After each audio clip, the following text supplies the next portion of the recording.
ಕಾಮಧೇನು ಯಥಾ ಪೂರ್ವಂ ಸರ್ವಾಭೀಷ್ಟಫಲಪ್ರದಾ ತಥಾ ಕಲೌ ವಾರಿರಾಜ ಶ್ರೀಪಾದೋ ಭೀಷ್ಟರಃ ಸದಾ ಮೂಕೋಪಿ ಪ್ರಸಾದೇನ ಮುಕುಂದ ಶಯನಾಯತೆ ರಾಜರಾಜಾಯತೆ ರಿಕ್ತೋ ರಾಘವೇಂದ್ರಂ ತಮಾಶ್ರಯೇ ಆಪಾದಮೌಲಿಪರ್ಯಂತಂ ಗುರುಣಾಕೃತಿಂ ಸ್ಮರೇತ್ ತೇನ ವಿಘ್ನಾಃ ಪ್ರಣಶ್ಯಂತಿ ಸಿದ್ಧ್ಯಂತಿ ಚ ಮನೋರಥಾಃ ನಮಃ ಪರಸ್ಮೈ ಪುರುಷಾಯ ಭೂಯಸೇ ಸಬುದ್ಭವಸ್ಥಾನ ನಿರೋಧಲೀಲಯಾ ಗೃಹೀತಶಕ್ತಿಧೃತಯಾಯ ದೇಹಿನಾಂ ಅಂತರ್ಧ್ರುವಾಯಾಲ್ಪಲಭ್ಯವತ್ಮನೇ ಯಂ ಪ್ರವ್ರಜन्तಮನುಪೇತಮಪೇತಕೃತ್ಯಂ ದ್ವೈಪಾಯನೋ ವಿರಹಕಾತರ ಆಜುಹಾವ ಪುತ್ರೇತಿ ತನ್ಮಯತಯಾ ತರವೋಪಿನೇನುಃ तं सर्वभूतहृदयं मुनिमानतोऽस्मि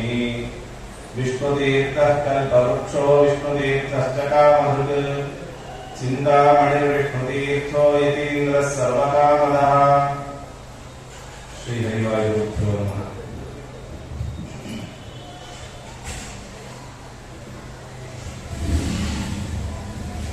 कालव्यालमुखग्रास त्रासनिर्णाशहेतवे श्रीमद्भागवतं शास्त्रं कलौ कीरेण भाषितम्। ಕಲಿಗ ಇದು ಒಂದು ದೃಷ್ಟಿಯಿಂದ ನೋಡಿದರೆ ಇದು ಬಹಳಷ್ಟು ಉತ್ತಮವಾದ ಯುಗ. ಕಾರಣ ಅಂದ್ರೆ ಸುಲಭವಾಗಿ ಪುಣ್ಯ ಸಾಧನೆ ಮಾಡಿಕೊಳ್ಳಬಹುದು. ಆದ್ದರಿಂದ ಇನ್ನೊಂದು ದೃಷ್ಟಿಯಿಂದ ನೋಡಿದ್ರೆ ಭಾರಿ ಕಷ್ಟದ ಯುಗ. ಯಾಕೆಂದ್ರೆ ಹುಟ್ಟಿದವರು ಎಲ್ಲರಿಗೂ ಹುಟ್ಟುತ್ತಾನೆ ಪಾಪದ ಅಂಟು ಜೊತೆಗೆ ಬಂದಿರ್ತದೆ. ಹುಟ್ಟೋರೆಲ್ಲರೂ ಪಾಪಿಷ್ಠರಾಗೆ ಹುಟ್ಟುತ್ತಾರೆ, ಆಮೇಲೆ ಪಾಪ ಕಳೆದುಕೊಂಡು ಪುಣ್ಯವಂತರಾಗೋದು ಅವರ ಕೈಯಲ್ಲಿ ಇರ್ತದೆ. ಆದ್ದರಿಂದ ಈ ಕಲಿಯುಗದಲ್ಲಿ ಕಲೇಹೇ ದೋಷ ವಿದೇಹೇ ಆದನ್ ಅಸ್ತಿಹ್ಯೇಕೋ ಮಹಾನ್ ಗುಣಃ ಕೀರ್ತನಾದೇವ ಕೃಷ್ಣಸ್ಯ ಮುಕ್ತ ಸಂಘಃ ಸಮಾಚರೇ. ಆದ್ದರಿಂದ ದೋಷ ಭೂಯಿಷ್ಠವಾದ ಕಲಿಯುಗದಲ್ಲಿ ಇರುವ ಏಕೈಕ ಉತ್ತಮವಾದ ಅಂಶ ಅಂದ್ರೆ ಅದು ಕಲಿಯುಗಗಳು ಹರಿನಾಮವನ್ನೆಂದರೆ ಕುಲಕೋಟಿಗಳು ಉದ್ಧರಿಸುವ ಅಂತ ದಾಸರಾಯ ಹೇಳಿದ್ದು. ಅದು ಸಂಸ್ಕೃತದ ಶ್ಲೋಕದ ಭಾವಾನುವಾದ ಗೀತೆಯಲ್ಲಿ ಮಾಡಿದ್ದಾರೆ. ಆದ್ದರಿಂದ ಭಾಗವತದ ಮಹಾತ್ಮೆಯನ್ನು ನಿರೂಪಣೆ ಮಾಡುವ ಪದ್ಮಪುರಾಣದಲ್ಲಿ ವೇದವ್ಯಾಸರು ಹೇಳುವುದು ಏನು ಅಂದ್ರೆ, ಕಲಿಯುಗದಲ್ಲಿ ಮೊದಲಿಗೆ ಕೆಡೋದೇ ಮನಸ್ಸು.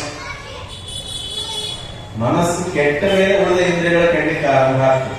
ನಾವು ಅಂದ್ಕೊಳ್ತೀವಿ ಇಲ್ಲ ಕಣ್ಣು ಆ ಕಡೆ ಹೋಯಿತು, ಕಣ್ಣು ಕೆಟ್ಟಿದ್ರಿಂದ ಮನಸ್ಸು ಕೆಟ್ಟುಕೊಳ್ತಾರೆ. ಕಣ್ಣು ಆ ಕಡೆ ಹೋಗ್ಲಿಕ್ಕೆ ಮನಸ್ಸೇ ಕಾರಣ. ಮನಯೇವ ಮನುಷ್ಯಾರಣ ಕಾರಣ ಬಂಧ ಮೋಕ್ಷಯೋ. ಆದ್ದರಿಂದ ಮನಸ್ಸು ಕೆಡೋದು ಯಾವುದರಿಂದ ಅಂದ್ರೆ ಮನೋನಿಯಾಮಕ ಅಸುರ ಯಾರಿದ್ದಾನೆ ಕಾಲನೇಮಿ ಕಂಸ, ಅವನ ಪ್ರಭಾವದಿಂದ ಮನಸ್ಸು ಕೆಡ್ತದೆ. ಮನಸ್ಸು ಕೆಟ್ಟರೆ ಅದರ ತಳಹದಿಯಲ್ಲಿ ನಿಂತ 10 ಇಂದ್ರಿಯಗಳ ಸಮೂಹ, ಪಂಚ ಜ್ಞಾನೇಂದ್ರಿಯ ಪಂಚ ಕರ್ಮೇಂದ್ರಿಯಗಳು ಕೆಟ್ಟ ಹೋಗ್ತದೆ. 10 ಇಂದ್ರಿಯ ಸರಿ ಮಾಡಲಿಕ್ಕೆ ಪ್ರಯತ್ನ ಮಾಡಿದವರಿಗೆ ಬುಡದಲ್ಲೇ ಸರಿಯಾಗಿ ಹುಳ ತೆಗೆದೇ ಇದ್ರೆ, ಮೇಲೆ ಮರಕ್ಕೆ ಹುಳ ಹತ್ತಿದೆ, ಮೇಲೆ ರೆಂಬೆ ಕೊಂಬೆಗಳಲ್ಲಿ ಔಷಧಿ ಹೊಡಿತಾ ಇದ್ದಾರೆ, ಬೇರೆಗೆ ರೋಗ ಬಂದಿದೆ. ಬೇರೆಗೆ ಬಂದ ರೋಗವನ್ನ ರೆಂಬೆ ಕೊಂಬೆಗಳಿಗೆ ಔಷಧಿ ಹೊಡೆದ್ರೆ ಪರಿಹಾರ ಆಗಂಗಿಲ್ಲ, ಬೇರೆಗೆ ಔಷಧಿ ಹೊಡಿಬೇಕು. ಆದ್ರಿಂದ ಮನಸ್ಸಿನ ಕಲುಷತೆ ಅಶುದ್ಧಿ ದೂರ ಆಗಬೇಕಾದ್ರೆ ಮನೋವಿಶುದ್ಧಿ ಇದಮೇವ ಉಪಾಯ. ಭಾಗವತಕ್ಕಿಂತ ದೊಡ್ಡ ಔಷಧಿ ಮನಃಶುದ್ಧಿಗೆ ಬೇರೆ ಇಲ್ಲ ಅಂತ ಸ್ಪಷ್ಟವಾಗಿ ಭಗವಾನ್ ವೇದವ್ಯಾಸರ ಮಾತಿದೆ.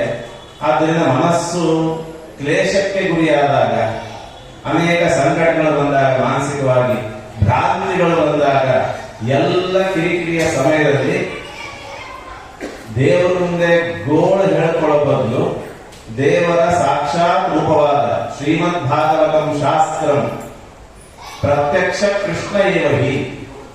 ಕೃಷ್ಣ ಬೇರೆ ಅಲ್ಲ, ಭಾಗವತ ಬೇರೆ ಅಲ್ಲ. ಭಾಗವತದ ಒಂದೊಂದು ಸ್ಕಂದ ಪರಮಾತ್ಮನ ಒಂದೊಂದು ಅವಯವ ಅನ್ನೋ ಚಿಂತನೆಯನ್ನ ಪುರಾಣದಲ್ಲಿ ನಿರೂಪಣೆ ಮಾಡಿದ್ದಾರೆ. ಆದ್ರಿಂದ ಭಾಗವತ ಹಿಡ್ಕೊಂಡು, ಅದೇ ಕೃಷ್ಣನ ಕೈಯಲ್ಲಿ ಹಿಡ್ಕೊಂಡು ಭಾಗವತದ ಪಾರಾಯಣ ಮಾಡ್ತಾ ಹೋದ್ರೆ ಅರ್ಥ ಆಗ್ಲೇ ಬಿಡ್ಲಿ. ಹರಿಕಥಾಮೃತದಲ್ಲಿ ದಾಸರಾಯ ಹೇಳಿದಂಗೆ, ಕೂಸು ಕೆಂಡ ಸುಡುತ್ತದೆ ಅಂತ ತಿಳಿದೇ ಮುಟ್ಟಿದ್ರು ಕೆಂಡ ಸುಟ್ಟೇ ಸುಡುತ್ತದೆ. ಸುಡುತ್ತದೆ ಅಂತ ತಿಳಿದು ಮುಟ್ಟುವ ಹಿರಿಯರಿಗೂ ಸುಟ್ಟೇ ಸುಡುತ್ತದೆ.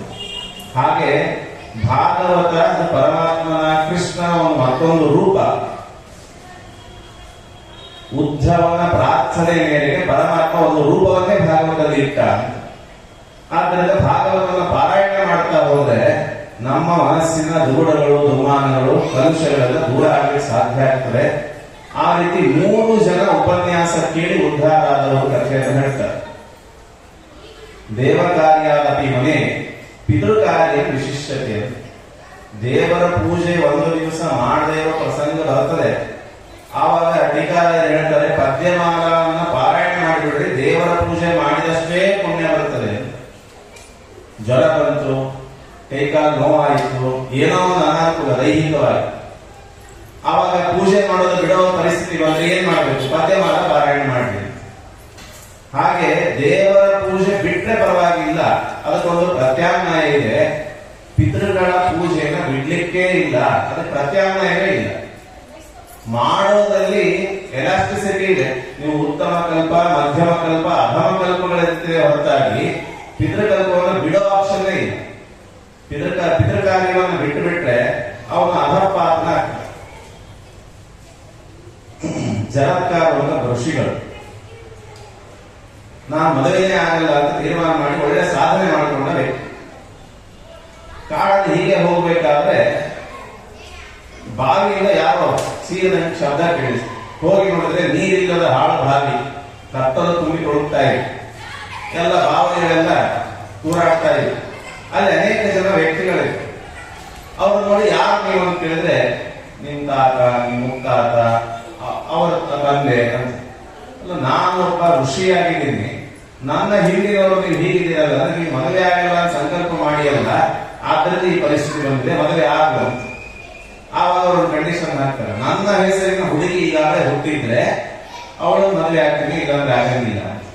ಅಂದ್ರೆ ಜರತ್ಕಾರವನ್ನು ಹೆಸರಿನ ಒಬ್ಬ ಹುಡುಗಿ ಬೇಕು, ಇನ್ನೇ ಇಡಬಾರದು, ಮುಂಚೆಯೇ ಹೆಸರಿಟ್ಟಿರ್ಬೇಕು. ದೈವ ಒಬ್ಬ ಹುಡುಗಿ ಸಿಕ್ಕು, ಮದುವೆ ಆಗ. ಯಾಕೆ ಈ ಮಾತು ಹೇಳಿದೆ ಅಂದ್ರೆ,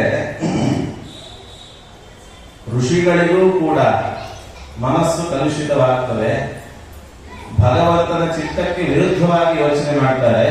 ಆಮೇಲೆ ಹಿರಿಯರ ಪಿತೃಗಳ ಅನುಗ್ರಹದಿಂದ ಅವರು ಸರಿದಾರಿ ಬರ್ತಾರೆ.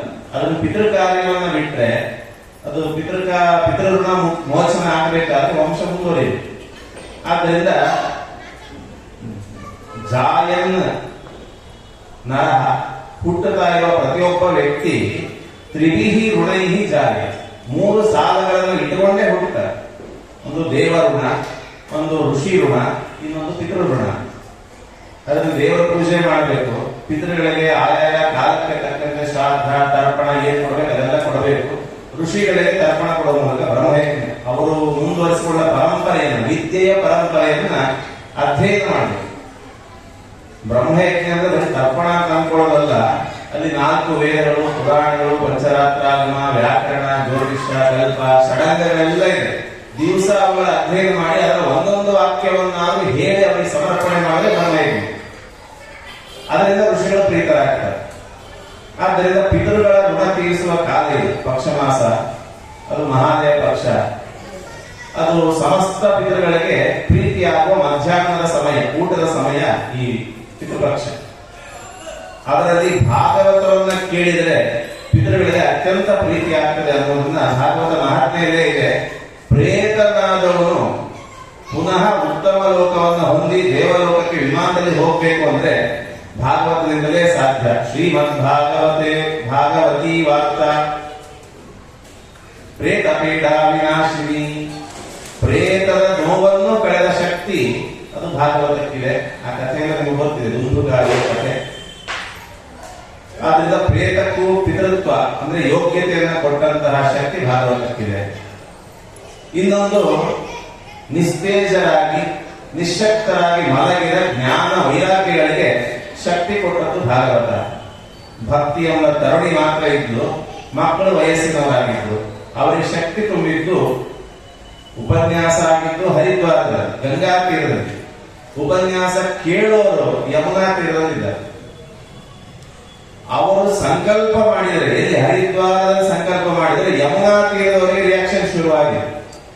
ಸಂಕಲ್ಪ ಮಾಡಿದಾಗಿಂದ ಆರಂಭಿಸಿಕೊಂಡ ರಿಯಾಕ್ಷನ್ ಮಂಗಳಕ್ಕೆ ಅವರು ಓಡಿ ಬಂದಿದ್ದಾರೆ.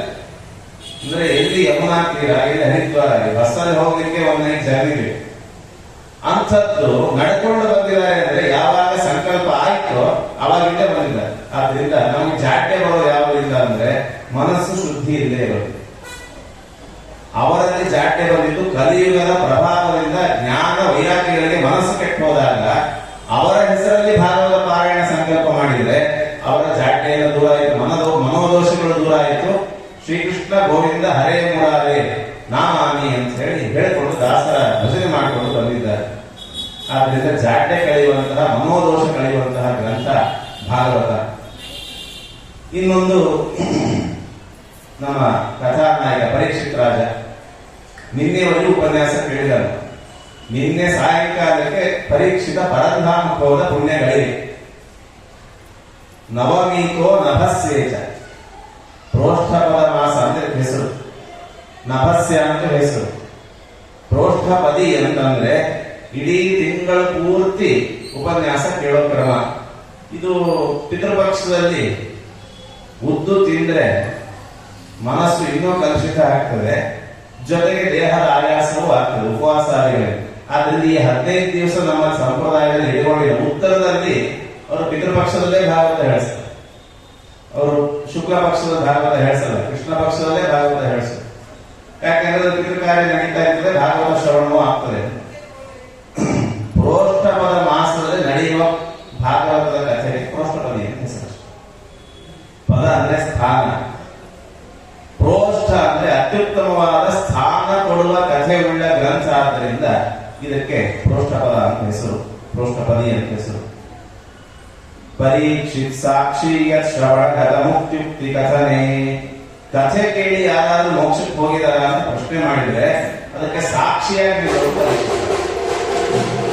ಕಥೆ ಕೇಳಿದ್ರೆ ಸಾಕು ಮೋಕ್ಷಕ್ಕೆ ಹೋಗ್ಬೋದು, ಸಾವಿರಾರು ವರ್ಷ ತಪಸ್ಸು ಮಾಡೋ ಅವಶ್ಯಕತೆ ಇಲ್ಲ.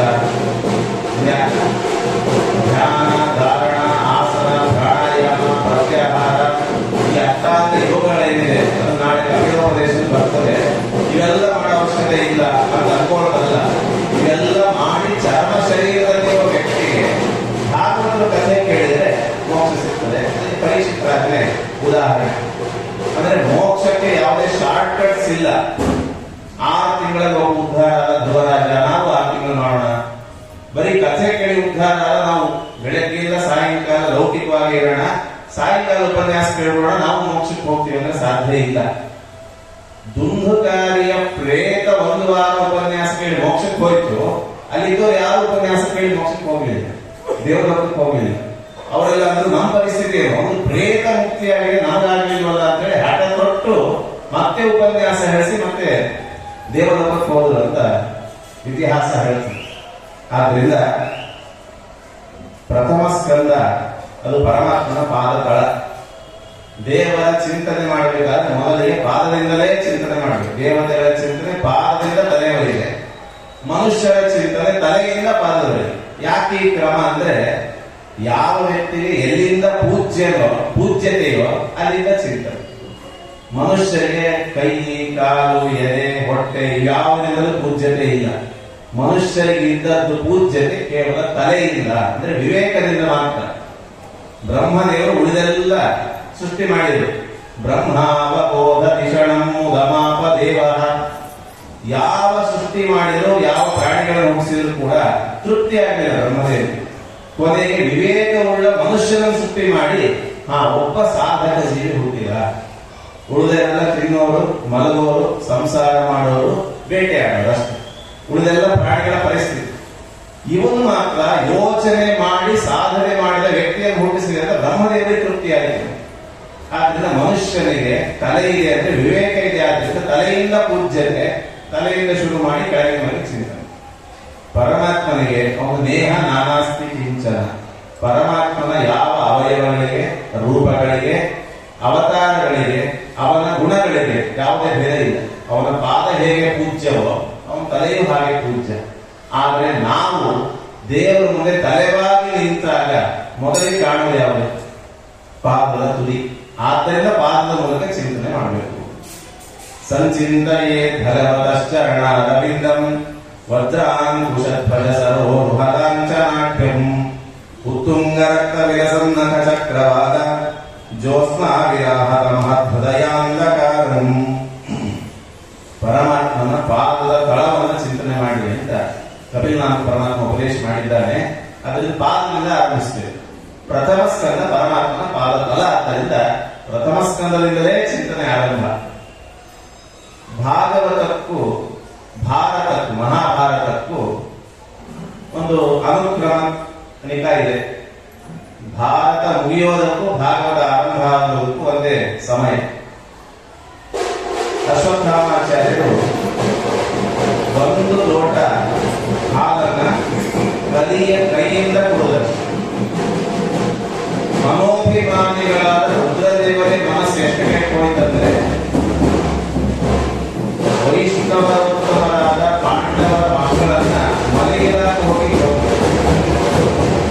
ಗರ್ಭದ ಒಳಗಿರುವಂತಹ ಕೂಸಿಗೆ ಬ್ರಹ್ಮಾಸ್ತ್ರ ಬಿಟ್ಟು ಇದು ದೇವ ತಿರಸ್ಕಾರ.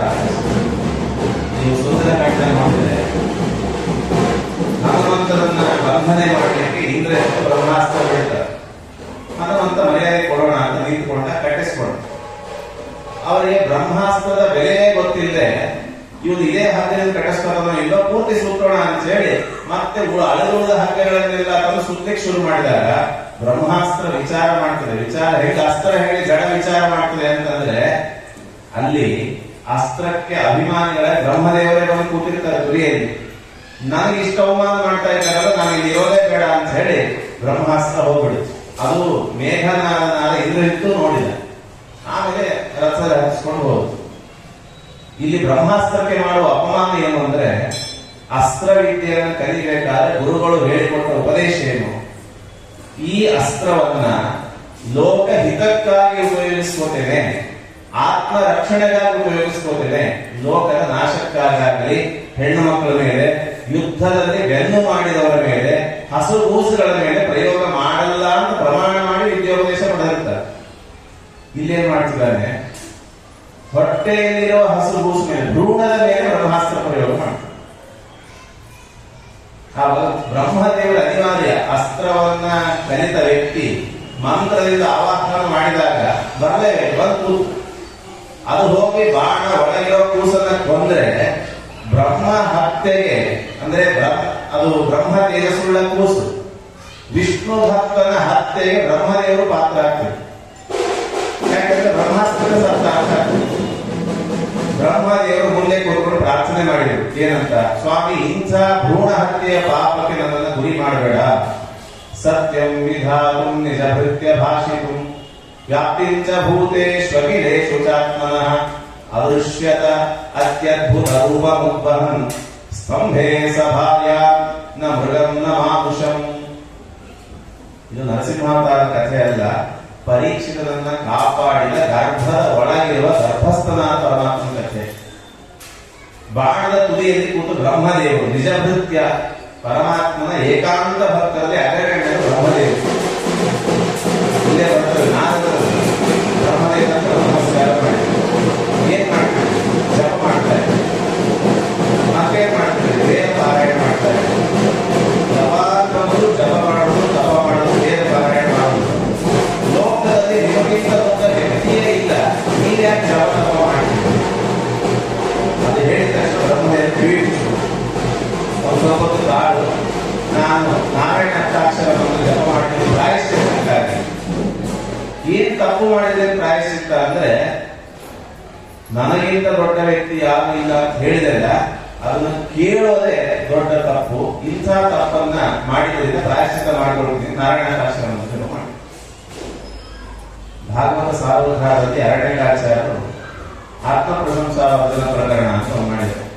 ಭಾಗವತದೇ ಶ್ಲೋಕಗಳು, ಅದರ ವ್ಯಾಖ್ಯಾನ ವಿಶಿಷ್ಟವಾಗಿ ಅವ್ರು ಹೇಳ್ತಾರೆ,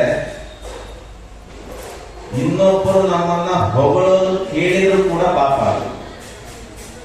ನಮ್ಮ ಎದುರುಗಡೆ ಇನ್ನೊಬ್ಬರು ನಮ್ಮನ್ನ ಹೊಗಳಿದ್ರೆ ಅದನ್ನ ಖುಷಿಯಿಂದ ಕೇಳಿದ್ರೆ, ಅನಿವಾರ್ಯ ಕೇಳ್ತದೆ, ಕಿವಿ ಮೇಲೆ ಬೀಳುತ್ತೆ, ಕೇಳಿದ್ರೆ ಪರವಾಗಿಲ್ಲ. ಆ ಹೊಗಳಿ ಅಂತ ಖುಷಿಯಿಂದ ಆಸಕ್ತಿಯಿಂದ ಕೇಳಿದ್ರೆ ಅದು ದೊಡ್ಡ ಪಾಪ. ಅದೇ ಕೇಳಿದ್ರೆ ಪಾಪ ಅಂದ್ಮೇಲೆ ತನ್ನನ್ನು ತಾನೇ ಹೊಗಳ್ಕೊಂಡ್ಬಿಟ್ರೆ ಆತ್ಮ ಪ್ರಶಂಸಾ ಈಕ್ವಲ್ಸ್ ಮರಣ. ತನ್ನನ್ನು ತಾನೇ ಹೊಗಳಿಕೊಳ್ಳೋದು ಆತ್ಮಹತ್ಯೆ ಮಾಡಿಕೊಳ್ಳೋದು ಎರಡು ವ್ಯತ್ಯಾಸವಿಲ್ಲ, ಎರಡು ಒಂದೇ. ಯಾರಿಗೆ ತನ್ನ ಪರಿಚಯ ಇದೆಯೋ ಅವರಿಗೆ ಪರಿಚಯ ಮಾಡಿಸೋದಕ್ಕೆ ತನ್ನ ಬಗ್ಗೆ ಎಷ್ಟು ಮಾಹಿತಿ ಬೇಕೋ ಅಷ್ಟು ಮಾಹಿತಿ ಕೊಡಬಹುದಾಗಲಿ, ತನ್ನನ್ನು ಹೊಗಳಿಕೊಳ್ಳೋದು ಅಥವಾ ಇನ್ನೊಬ್ಬರ ಕಡೆಯಿಂದ ಆಸಕ್ತಿಯಿಂದ ಹೊಗಳಿಸ್ಕೊಳ್ಳೋದು ಎರಡು ಮರಣಕ್ಕೆ ಸಮಾನ. ಅದು ಪೃಥು ಚಕ್ರವರ್ತಿ ಹೇಳಿದ, ಅವನು ಪಟ್ಟ ಕಟ್ಟಿದ ತಕ್ಷಣ ಎಲ್ಲರನ್ನು ಇವನಂತವನು ಇಂಥವನು ಹೊಗಳಕ್ಕೆ ಶುರು ಮಾಡಿದ್ರು. ಪೇಜ್ ಗಟ್ಟಲೆ ಗದ್ದೆಗಳನ್ನು ಮಾಡಿ ಹೊಗಳ್ತಿರ್ತಾರೆ. ಪೃಥು ಚಕ್ರವರ್ತಿ ನನ್ನನ್ನು ಹೊಗಳಬೇಡ್ರಿ, ನಿನ್ನ ಹೊಗಳದೇ ಇದ್ರೆ ನಮ್ಮ ಪಠ್ಯ ಪಾಠ ನಡಿಬೇಕಲ್ಲ, ನಾವು ಅಪಾಯಿಂಟ್ ಆಗಿರೋದೇ ಹೊಗಳಿಕ್ಕೆ. ಆದ್ರಿಂದ ಹೊಗಳಬೇಡ ಅಂದ್ರೆ ನಮ್ಮ ಕೆಲಸ ಹೆಂಗೆ? ನನ್ನನ್ನ ಹೊಗಳಲೇಬೇಕು ಅಂತಿದ್ರೆ ನನ್ಗೆ ಎದುರುಗಡೆ ಹೊಗಳಬೇಡ.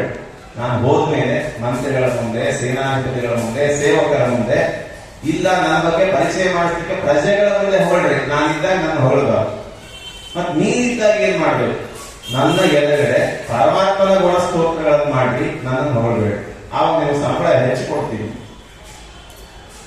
ಆದ್ರಿಂದ ಬ್ರಹ್ಮದೇವರು ತಮ್ಮ ಮುಖಸ್ತುತಿಯನ್ನ ಕೇಳಿ ಪ್ರಾಯಶ್ಚಿತ್ತ ಮಾಡಿಕೊಂಡು ಅವರಂತಾರೆ, ಪ್ರೋತಾನಸೀವ ದ್ವಿಪದೇ ಚತುಷ್ಪದ ಸರ್ವೇ ವಹಾಮೋ ಬಲಿವೀಶ್ವರಾಯ ಪ್ರೋತಾನಸೀವ ದ್ವಿಪದೇ ಚತುಷ್ಪದ.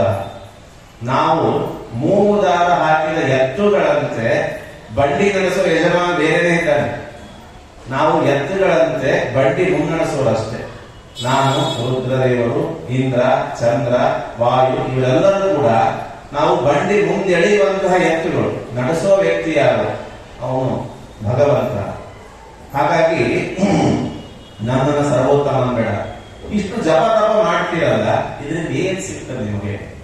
ಬ್ರಹ್ಮದೇವರು ಹೇಳ್ತಾರೆ, ನವೈಕ ಚಿಹ್ನೆ ಮನಸೋ ಮೃಷಾಗತಿ ನಮೇ ಶ್ರೀಕಾಣಿ ಪತಂತ್ಯ ಸತ್ಪಥೆ. ದೇವರು ಮಾಡಿದ ಅನುಗ್ರಹ ಏನು ಅಂತ ಪ್ರಶ್ನೆ ಯಾರಾದ್ರೂ ಮಾಡಿದರೆ ಬ್ರಹ್ಮದೇವರು ಕೂಡ ಉತ್ತರಕ್ಕಿಂತ ಅದ್ಭುತ ಉತ್ತಮ ಉತ್ತರ ಯಾವುದೇ. ನಮಗೆಲ್ಲರೂ ಪ್ರಶ್ನೆ ಮಾಡ್ತಾರೆ, ದೇವರು ನಮಗೇನ್ ಕೊಟ್ಟ? ಈ ಕೊಡ್ಲಿಕ್ಕೆ ಪ್ರಶ್ನೆ ಮಾಡ್ತಿದ್ದಾನಲ್ಲ, ಪ್ರಶ್ನೆ ಮಾಡ್ಲಿಕ್ಕೆ ಒಂದು ದೇಹ ಬೇಕಲ್ಲ, ಒಂದು ಸ್ವರೂಪ. ಅದನ್ನು ಕೊಟ್ಟ ದೇವರಿಗೆ ಇನ್ನೇನ್ ಕೊಡುವುದು ಕೇಳಬೇಕು. ಆದ್ರಿಂದ ಏನೇನ್ ಕೊಟ್ಟಿದ್ದಾನೆ ಬ್ರಹ್ಮದೇವರಿಗೆ ಅಂದ್ರೆ, ನಮೈ ಕ್ವಚಿನ್ಮೇ ಮನಸ್ಸೋ ವೃಷಾಗತಿ, ನನ್ನ ಮನಸ್ಸು ಎಂದೆಂದಿಗೂ ಕೆಟ್ಟದ ಕಡೆ ಹೋಗದೇ ಇರುವಂತೆ ದೇವರ ಅನುಗ್ರಹ ಮಾಡಿ. ಮನಸ್ಸನ್ನು ನಿಗ್ರಹ ಮಾಡೋದು ಎಷ್ಟು ಕಷ್ಟ ಅಂತ ಅರ್ಜುನ ಗೀತೆಯಲ್ಲಿ ಹೇಳ್ತಾನೆ, ವಾಯೋ ಇವ ಸುದುಷ್ಕರ. ಕೃಷ್ಣ ಮನಸ್ಸನ್ನು ನಿಗ್ರಹ ಮಾಡು, ಕಂಟ್ರೋಲ್ ಮಾಡಂತಿ ನಿನಗೆ ಸುಲಭ ಹೇಳ್ತೆ ಅಷ್ಟೇ, ಮಾಡೋರಿಗೆ ಗೊತ್ತಾಗ್ತದೆ. ಗಾಳಿಯನ್ನು ಕೈಯಲ್ಲಿ ಹಿಡಿಯೋದು ಅಂದ್ರೆ ಮನಸ್ಸನ್ನು ಕಂಟ್ರೋಲ್ ಮಾಡೋದು ಆಗಲ್ಲ. ಅಂತ ಮನಸ್ಸು ಅನ್ಕಂಟ್ರೋಲೇಬಲ್ ಮನಸ್ಸನ್ನ ಬ್ರಹ್ಮದೇವರು ಎಷ್ಟು ನಿಯಂತ್ರಣ ಮಾಡಿದ್ದಾರೆ ಅಂದ್ರೆ, ಎಂದೆಂದಿಗೆ ಮನಸ್ಸು ಕೆಟ್ಟ ಕಡೆ ಹೋಗೋದು. ಅದು ಯಾವುದರಿಂದ ಬಂದು ಪರಮಾತ್ಮನ ಅನುಗ್ರಹ. ನಮೇ ಋಷಿ ಕಾಣಿ ಪದಕ್ಕೆ ಅಸತ್ವತೆ. ಮನಸ್ಸು ಕಂಟ್ರೋಲ್ ಇದೆ, ಆದ್ದರಿಂದ ಮಾತು ಕಂಟ್ರೋಲ್ ಇದೆ, ಕೃತಿ ಕಂಟ್ರೋಲ್ ಇದೆ. ಇವತ್ತು ನಮಗೆಲ್ಲ ಸಮಸ್ಯೆ ಬರೋದು ಮನಸ್ಸಲ್ಲಿ ಒಂದೇ ಇರ್ತದೆ, ಮಾತಲ್ಲಿ ಒಂದಾಡ್ತೀವಿ, ಕೆಲಸದಲ್ಲಿ ಒಂದು ಮಾಡ್ತೀವಿ. ಮನಸ್ಸೇಕಂ ವಚಸ್ಸೇಕಂ ಕರ್ಮಣ್ಯೇಕಂ ದುರಾತ್ಮ. ಮನಸ್ಸಲ್ಲಿ ಒಂದು ಯೋಚನೆ ಮಾಡೋದು, ಮಾತಲ್ಲಿ ಒಂದು ಆಡೋದು, ಕೆಲಸದಲ್ಲಿ ಇನ್ನೊಂದು ಮಾಡಿದ್ರೆ ಒಂದು ಮನಸ್ಸಿ ಏಕಂ ವಚಸಿ ಏಕಂ ಕರ್ಮಣಿ ಏಕಂ ಸದಾತ್ಮ. ಮಾತು ಮನಸ್ಸು ಕೃತಿಗಳಲ್ಲಿ ಯಾರು ಏಕರೂಪತೆ ಇರುತ್ತೋ ಅವರು ಸಜ್ಜನ. ಬ್ರಹ್ಮದೇವರು ಸಜ್ಜನ. ಯಾಕೆ? ಪರಮಾತ್ಮ ಅನುಗ್ರಹ ಇದೆ, ನಮಗೆ ಅನುಗ್ರಹ ಇದು ಬಂದಿದೆ. ನಾವು ಮನಸ್ಸಲ್ಲಿ ಏನೋ ವಿಚಾರ ಮಾಡ್ತಾ ಏನೋ ಮಾತಾಡ್ತೀವಿ, ಏನೋ ಕೆಲಸ ಮಾಡ್ತೀವಿ. ನಮ್ಮ ಮನಸ್ಸು ಒಂದು ಕ್ಷಣ ನಿಶ್ಚಯವಾಗಿ ಸ್ಥಿರವಾಗಿ ಒಂದು ಕಡೆ ನಿಲ್ಲಲ್ಲ. ಎಷ್ಟು ವೇಗವಾಗಿ ಹೋಗ್ತಿರ್ತದೆ. ಉಪನ್ಯಾಸ ಕೇಳ್ತಾ ನಾವು ವೈಕುಂಠಕ್ಕೂ ಹೋಗಿ ಬಂದಿರ್ತೀವಿ, ಚಂದ್ರಲೋಕಕ್ಕೂ ಹೋಗಿ ಬಂದಿರ್ತೀವಿ. ಇಷ್ಟೆಲ್ಲ ವಿಚಿತ್ರ ಆಗಿದೆ. ಆದ್ದರಿಂದ ಮನಸ್ಸಿನ ನಿಗ್ರಹಕ್ಕೆ ಬೇಕಾದ ಪ್ರಮುಖ ಸಾಧನ ಅದು ಭಾಗವತ ಗ್ರಂಥ. ಅದನ್ನು ನಾನು ಉಪದೇಶ ಮಾಡಿದೆ. ಚತುಶ್ಲೋಕಿ ಭಾಗವತ ಅಂತ ಅದರ ಹೆಸರು. ಅಹಮೇವಾಸಮಗ್ರೇಚ ನಾಣ್ಯದ್ಯತ್ ಸರಸತ್ಪರಂ ಪಶ್ಚಾದಹಂ ತ್ವಮೇತಚ್ಚ ಯೋಪಶಿಷ್ಯೇತ ಸೋಸ್ಮ್ಯಹಂ. ಎಲ್ಲ ನಾಶ ಆದ ಮೇಲೆ ಕೊನೆ ಉಳಿಯೋನು ನಾನೇ. ಎಲ್ಲದಕ್ಕಿಂತ ಮುಂಚೆ ಇರೋದು ನಾನು. ಅದನ್ನ ಮುಂಚೆ ಇದ್ದೀನಿ ಕೊನೆಗಿದ್ದೀನಿ ಅಂತೇಳಿ ಮತ್ತೆ ನಾನು ಇದ್ದೇ ಇರ್ತೀನಿ ಅಂತ ತೀರ್ಮಾನ. ಆದ್ದರಿಂದ ಅಂತರ್ಬಹಿಷ್ಠ ತತ್ಸರ್ವಂ ವ್ಯಾಪ್ಯ ನಾರಾಯಣ ಸ್ಥಿತ. ಮಣ್ಣಿನಿಂದ ಗಡಿಗೆ ಮಾಡಿದ್ರೆ ಗಡಿಗೆ ಒಳಗೂ ಮಣ್ಣಿರ್ತದೆ, ಗಡಿಗೆ ಹೊರಗೂ ಮಣ್ಣಿರ್ತದೆ. ಹಾಗೆ ಪರಮಾತ್ಮ ಪ್ರಕೃತಿಯಿಂದ ಜಗತ್ತು ಮಾಡಿದ, ಜಗತ್ತಿನ ಒಳಗೂ ಇದ್ದಾನೆ, ಜಗತ್ತಿನ ಹೊರಗೂ ಇದ್ದಾನೆ. ಅದನ್ನು ತಿಳಿಸ್ಕೊಟ್ಟ. ಬ್ರಹ್ಮದೇವರಿಗೆ ಗಾಬರಿಯಾಗಿತ್ತು. ಇವತ್ತು ಒಂದು ಮನೆಯನ್ನು ನಡೆಸುವ ಯಜಮಾನಿಗೆ 108 ಚಿಂತೆ ಇರ್ತದೆ. ರಾತ್ರಿ ನಿದ್ದೆ ಬರಂಗಿಲ್ಲ, ನಿದ್ದೆ ಮಾತ್ರೆ ಹಾಕೊಂಡು ಕಷ್ಟಪಟ್ಟು ನಿದ್ರೆ ಬರಬೇಕು ಅಂತ ಪ್ರಯತ್ನ ಮಾಡ್ತಿರ್ತಾರೆ. ಇಡೀ ಜಗತ್ತನ್ನು ಸೃಷ್ಟಿ ಮಾಡೋ ಬ್ರಹ್ಮದೇವರಿಗೆ ಎಷ್ಟು ಗಾಬರಿ ಆಗ್ತದೆ. ಬ್ರಹ್ಮದೇವರು ಗಾಬರಿ ಆದಾಗ ವಿಶ್ವಾಸ ಮೂಡಿಸಿ ನಿನಗೆ ಧೈರ್ಯ ತುಂಬಲಿಕ್ಕೆ ಹೇಳಿದ ಸ್ತೋತ್ರ ಅಂದ್ರೆ ಚತುಶ್ಲೋಕಿ ಭಾಗ. ಆದ್ರಿಂದ ಯಾರ್ಯಾರು ಯಜಮಾನರಿದ್ದೀರಿ ಅಥವಾ ಯಾರ್ಯಾರು ಯಜಮಾನತಿಯರಿದ್ದೀರಿ ಅವರಿಗೆ ಮನೆಯಲ್ಲಿರೋರು ಮಾತು ಕೇಳಬೇಕು. ನಮಗೆ ನಿಶ್ಚಿಂತವಾದ ಪಾಲಕತ್ವ ಬರಬೇಕಂದ್ರೆ ಅವರು ಚತುಶ್ಲೋಕಿ ಭಾಗವತ ಪಾರಾಯಣ ಮಾಡಿ. ಕಪಿಲ ಅಂತ ಪರಮಾತ್ಮನ ಹೆಸರು. ಸುಖ ರೂಪತ್ವ ಕಹ ಪಾಲ್ಯತೆ ಅನೇನ ಜಗದಿತಿ ಪಿಹಿ. ಇದು ಕಪಿ. ಅವನು ಇಡೀ ಜಗತ್ತನ್ನ ಪಾಲನೆ ಮಾಡ್ತಾನೆ, ಆದ್ರೆ ಸುಖವಾಗಿರ್ತಾನೆ. ವಾಸ್ತವವಾಗಿ ಸಾಧ್ಯ ಇಲ್ಲ. ಪಾಲನೆ ಮಾಡ್ತಾ ಮಾಡ್ತಾ ಮಾಡ್ತಾ 108 ಟೆನ್ಷನ್ ಬಂದು ದುಃಖವಾಗಿರ್ತಾರೆ. ಯಾರು ಸುಖವಾಗಿರ್ತಾರೋ ಅವ್ರು ಪಾಲನೆ ಮಾಡ್ತಿದ್ದಾರೆ. ಮನೆಯಲ್ಲಿ ಅಪ್ಪ ಟೆನ್ಷನ್ ತಗೊಂಡಿರ್ತಾನೆ, ಯಾಕೆ ಪಾಲಕನಾಗಿರ್ತಾನೆ. ಮಗ ಆರಾಮಾಗಿರ್ತಾನೆ, ಯಾಕೆ ಪಾಲನೆ ಮಾಡ್ತಿರಂಗಿಲ್ಲ. ಆದ್ರಿಂದ ಪಾಲಕತ್ವ ಸುಖ ವಿರುದ್ಧ ಧರ್ಮಗಳು ಎರಡನ್ನೂ ಸೇರಿಸಿಕೊಂಡ ವಿರುದ್ಧ ಧರ್ಮದ ಅಧಿಕರಣ ಯಾವುದು ಅಂದ್ರೆ ನರಸಿಂಹ. ವಿರುದ್ಧ ಧರ್ಮಗಳು ಒಂದೇ ಕಡೆ ಸೇರಿದೆ, ನರತ್ವ ಮೃಗತ್ವ. ಹಾಗೆ ಪಾಲಕತ್ವ ಸುಖ ಎರಡು ಒಂದೇ ಕಡೆ ಸೇರಿದೆ. ಈ ಕಪಿತ್ವವನ್ನ ತನ್ನ ಮಗನಾದ ಬ್ರಹ್ಮದೇವರಿಗೆ ಪರಮಾತ್ಮ ಕೊಟ್ಟ ಲಾದಾನೆ. ಅದರಿಂದ ಕಪಿತ್ವಂ ಲಾತಿ ಕಪಿಲಃ ಅಂತ ಪರಮಾತ್ಮನಿಗೆ ಹೆಸರಿದೆ.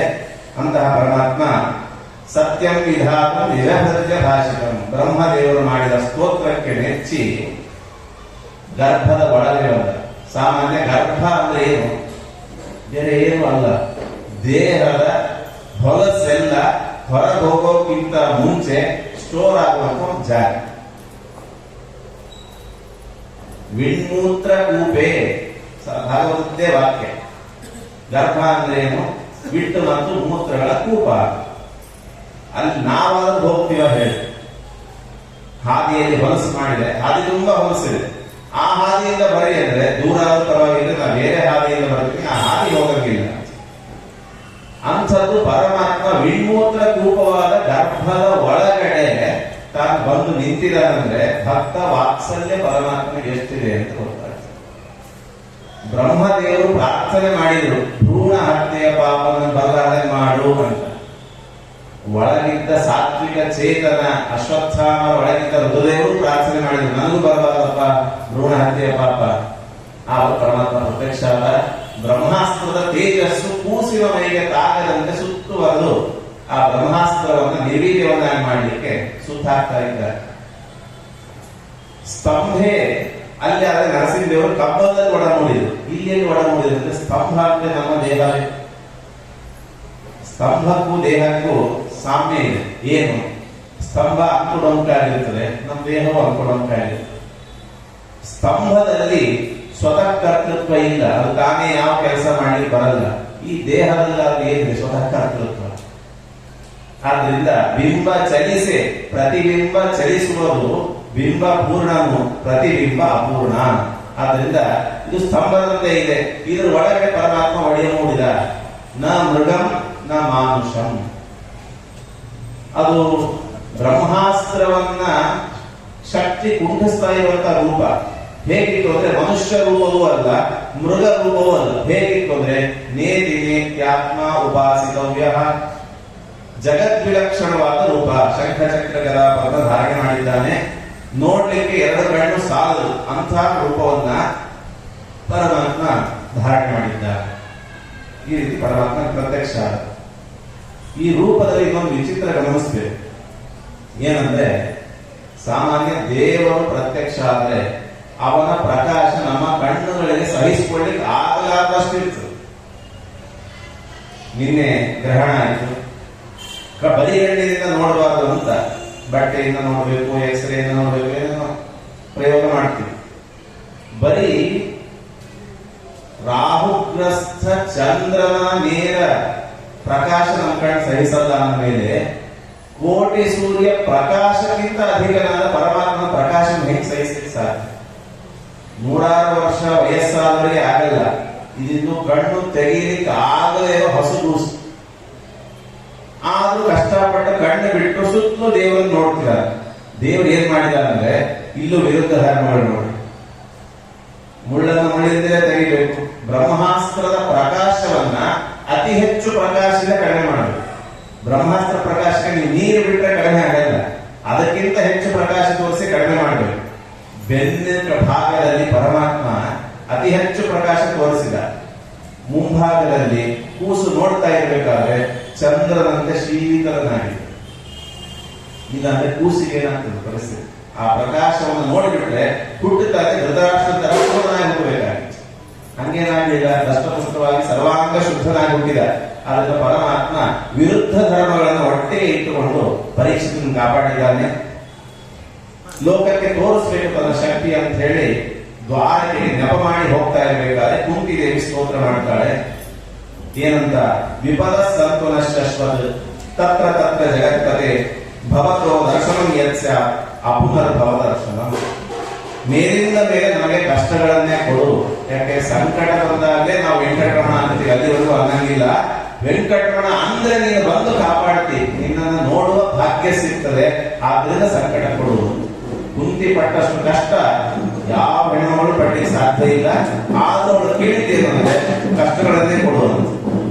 ಆ ರೀತಿ ಕೇಳಿ ಕೃಷ್ಣಾಯ ವಾಸುದೇವಾಯ ದೇವಕೀ ನಂದನಾಯ ಚ ನಂದಗೋಪ ಕುಮಾರಾಯ ಗೋವಿಂದಾಯ ನಮೋ ನಮಃ. ನಮಃ ಪಂಕಜನಾಭಾಯ ನಮಃ ಪಂಕಜಮಾಲಿನೇ ನಮಃ ಪಂಕಜನೇತ್ರಾಯ ನಮಸ್ತೆ ಪಂಕಜಾಂಘ್ರಯೇ. ಕುಂತಿ ಮಾಡಿದ ಈ ಸ್ತೋತ್ರ ಯಾರ್ಯಾರಿಗೆ ಕಷ್ಟ ಅಂತ ಬರ್ತಾರೋ ಸ್ವಾಮಿಗಳು ಈ ಶ್ಲೋಕನೇ ಹೇಳ್ತಾರೆ. ಈ ಶ್ಲೋಕ ದಿವಸ 3 ಹೊತ್ತು ಪಾರಾಯಣ ಮಾಡಿ, ನಿಮಗೆಲ್ಲ ಕಷ್ಟ ಪರಿಹಾರ ಆಗ್ತದೆ. ಕೃಷ್ಣಾಯ ವಾಸುದೇವಾಯ ದೇವಕೀ ನಂದನಾಯ ಚ ನಂದಗೋಪ ಕುಮಾರಾಯ ಗೋವಿಂದಾಯ ನಮೋ ನಮಃ. ಈ ಶ್ಲೋಕದಲ್ಲಿ ಕೃಷ್ಣನ ಎಲ್ಲರನ್ನ ಸಾಕಿದ ತಂದೆ ತಾಯಿಗಳು, ಹಡೆದ ತಂದೆ ತಾಯಿಗಳನ್ನು ಸಂಗ್ರಹ ಮಾಡಿದ್ದಾರೆ. ವಾಸುದೇವಾಯ ಅನ್ನೋದ್ರಿಂದ ವಸುದೇವನ ಮಗ. ದೇವಕಿ ನಂದನ ಅನ್ನೋದ್ರಿಂದ ದೇವಕಿ ಎಷ್ಟು ಕಷ್ಟಪಟ್ಟು 7 ಕೂಸುಗಳನ್ನ ಕಳ್ಕೊಂಡೇ ಅಂತಿದ್ದವಳು. ಅವಳಿಗೆ ಪರಮಾತ್ಮ ಸಂತೋಷವನ್ನ ಕೊಟ್ಟ. ದೇವಕಿಗೆ ಬಂದ ಕಷ್ಟ ಯಾರು ಅನುಭವಿಸ್ಲಿಕ್ಕೆ ಸಾಧ್ಯ? ಮದುವೆ ಆದ ದಿವಸ ಇನ್ನು ಮನೆ ತುಂಬಿಸಿಕೊಳ್ಳಿಲ್ಲ ಗಂಡನ ಕಡೆಯವರು, ಆಮೇಲೆ ಜೈಲಿಗೆ ಹೋಗಿ ಹುಟ್ಟಿದ ಪ್ರತಿಯೊಂದು ಕೂಸು ಹುಟ್ಟಿದ ತಕ್ಷಣ ಸಾಯ್ತಾ ಇತ್ತು.